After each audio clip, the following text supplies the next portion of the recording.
la bonté. Le chat se déplace tranquillement.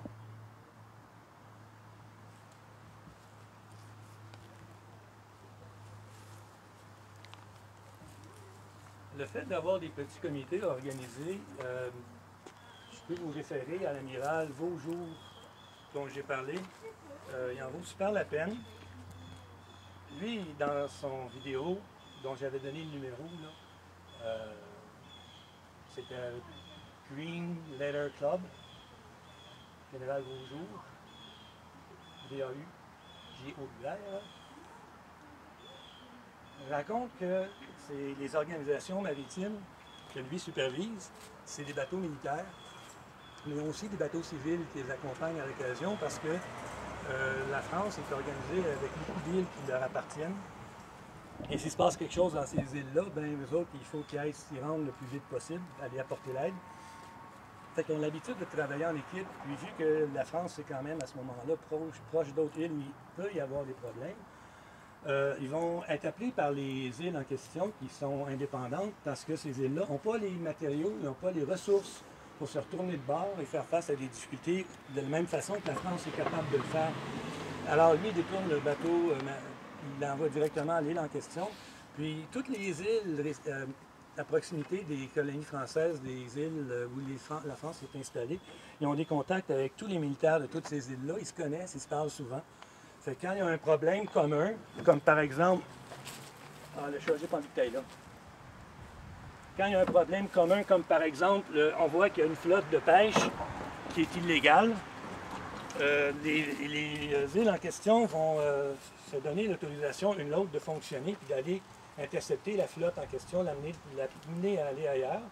Puis avant, c'était simplement des amendes qui étaient données aux bateaux. Ils sont tannés, ils donnent des amendes aux armateurs, mais ils préviennent aussi le pays en question par voie diplomatique. Et ça règle les problèmes parce que les bateaux n'y retournent pas. Je ne sais plus c'est quel pays, le Vietnam ou la Corée, quand il y avait de la pêche illégale, la surpêche qui était faite dans leurs eaux territoriales, ils saisissaient le bateau puis le poulet. Je trouve ça intéressant. Ils vidaient complètement, là, puis ils récupéraient ce qui était récupérable, puis pour le reste, regarde, si on a une torpille dedans, là, puis salut, on l'envoie par le fond. Il est important que des limites comme ça soient vraiment assumées et acceptées par les pays, parce que par endroits, la surpêche est incroyable. Le thon en boîte qu'on consomme, je ne me souviens plus c'est quelle espèce. Il faudrait faire une recherche YouTube, Internet, ça va fonctionner. À ce moment-là, ben, on aurait le nom, mais ce thon-là n'a plus d'individus matures dans les océans.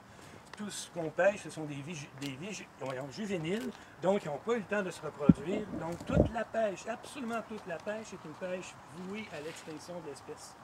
Pourtant, il n'y a personne qui réagit à ça, puis les gouvernements ne réagissent pas non plus parce que la pêche, ça représente un très faible pourcentage du PIB. Les gouvernements ne sont pas conscientisés au fait qu'il faut maintenir la planète en état de survivabilité. Pour beaucoup de chefs de gouvernement, ils sortent de familles qui sont, comment on appelle ça, aristocratiques, ou bien nous autres, on est meilleurs que les autres, on a une hiérarchie sociale, puis moi je représente le haut de la hiérarchie. Fait qu'ils sont très condescendants avec les informations qui leur sont transmises, qui ne correspondent pas à leur chaîne de pensée. Ils sont très pris dans leur biais cognitif. La nature va toujours se renouveler, c'est pas un problème, puis ça, ça a été dit vers 1825 par un Tata, et ça, depuis ce temps-là, a été enseigné tel quel dans toutes les écoles d'économie. On n'a pas à s'inquiéter de la nature, elle ne fait pas partie des problèmes. La nature va gérer tout seul, puis la phrase que Dieu avait dit, puisqu'on ne paye jamais le prix pour quand on coupe un arbre, ça veut dire que l'arbre est gratuit, il faut toujours en avoir.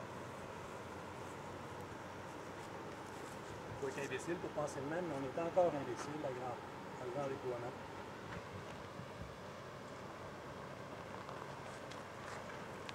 Dans le chat, qu'est-ce que t'en dis? On est imbécile, hein?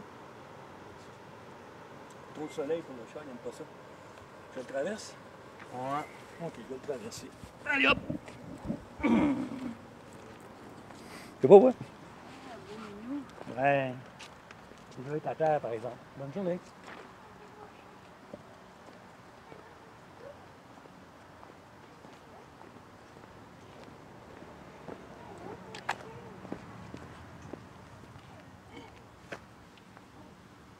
Un chat atterri encore une fois. Je transpire, il fait chaud.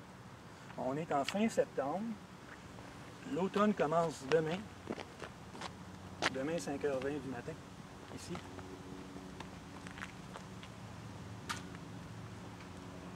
Heure de Montréal. Ça, il est bien.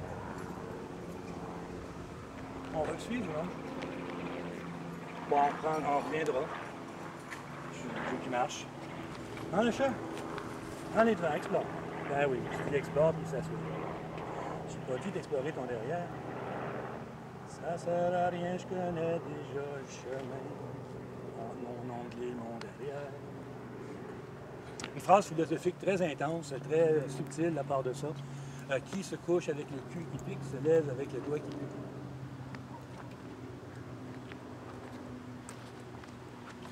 Ça aussi, ça avait une portée assez significative quand je disais ça dans les cours de conduite, donc que personne ne soit permis. C'était le nanan de se déplacer un soir au lieu d'être en train de s'amuser dans nos choses chez nous. Puis là, s'il faut aller s'ennuyer dans un cours de conduite en plus, non, moi je donnais un show. Puis il y avait un cadeau. Tu as écouté jusqu'à maintenant, je veux dire une niaiserie, comme ça pour continuer d'écouter dans l'attente de la prochaine niaiserie que je vais dire. Fait que mon répertoire est absolument très vaste. Puis on faisait ça en forme de groupe de discussion à part de ça, parce qu'on ne peut pas changer les attitudes des gens en les tournant comme ils veulent.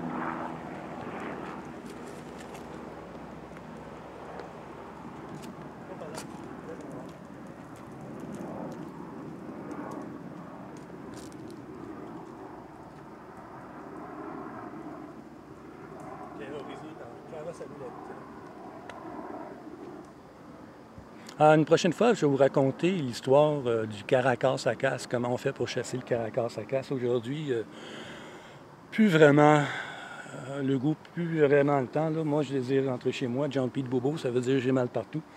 Fait que me déplacer puis faire des niaiseries de même, après un certain temps, ça me gosse. Quoique quand j'étais avec un groupe, je suis pas tuable. Moi, vous mettez avec 15, 20, 30 personnes, là, puis on va avoir du fun, puis les idées vont sortir. On va s'organiser. Les élèves de conduite automobile dans l'auto. J'ai eu beaucoup de militaires puis de gens d'arts martiaux parce que c'était très organisé, très ritualisé aussi. Fait que pour les militaires, c'était très bon. Puis à l'occasion, il y avait des gens qui ont vécu des traumatismes. Puis vu qu'on n'est pas face à face en train de discuter, puis que dans le cours, on doit me parler de quelque chose qui est imprégnant, qui prend beaucoup d'attention parce que je veux savoir si jamais il y a une discussion entre conjoints dans l'auto, est-ce que vous allez vous faire tuer au prochain feu rouge parce que vous n'allez pas regarder? Ça se brûle un feu rouge, ça se brûle une verte. Fait que non, vous allez me parler, vous allez me raconter des choses. Fait que les militaires, il y en avait beaucoup qui racontaient du gros post-traumatique.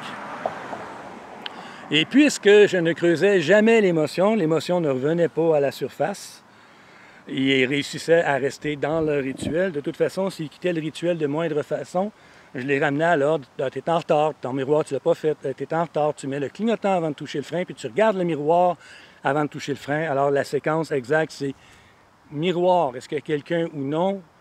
Je mets le clignotant, je laisse 2 secondes pour que la personne derrière se réveille. Elle a le temps de faire un changement de voie sans avoir à freiner afin de m'éviter. Là, s'il est bien placé, le changement de voie va se faire facilement.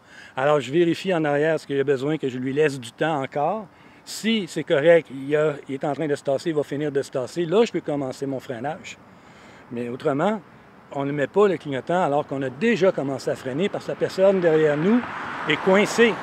Je suis en train de freiner, je l'oblige à freiner, je la décale par rapport aux autres voitures qui sont autour de cette personne-là. Et puis le changement de voie ne sera pas possible. Je l'oblige à faire un freinage. Pire encore que ça, s'il réussit à s'enlever en catastrophe, le véhicule qui, lui, suivait de trop près, va nous rentrer dedans parce qu'il n'y aura pas le temps. C'est comme si un chasseur en piqué laissait tomber sa bombe, puis après ça, il reprend de l'altitude, mais la bombe, elle s'en vient sur nous autres. Fait qu'il y a vraiment une séquence à respecter. Fait que tout était extrêmement ritualisé, ce qui fait que les gens n'avaient pas de problème à suivre ça. Ils ne rentraient pas dans les émotions. Et parlant de rentrer dans les émotions, je vais rentrer à la maison. John P. Bobo, signing off. Supportez-vous bien.